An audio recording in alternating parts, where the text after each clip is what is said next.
ba'zan to'g'risi charchaban ketadi odam. Bola chaqa deymiz, ish deymiz. Ertalab chiqqan kimdir savdo qiladi, kimdir ishlab chiqarish qiladi, kimdir hunarmand, kimdir dehqon, kimdir arava yetalayapti, kimdir taksi qilyapti. Bundoq qarasangiz rizqini qidirib yuribdi-da. Uyga kelganimizda hech narsa yoqmay qoladi.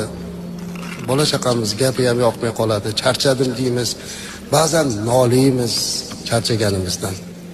Hozir men sizlarga bir hadis o'qib beraman. Mana shu hadisni eshitgandan keyin charchaganingizda xafa bo'lish o'rniga xursand bo'lib qolasiz, inshaalloh. Bu hadis Ibn Abbos radhiyallohu anhu dan rivoyat qilingan, Imom Tabaroniyda kelgan hadis. Payg'ambarimiz alayhisalom aytadilarki: "Man amsa kallan min amali yadayhi amsa maghfuran lahu." Qarang.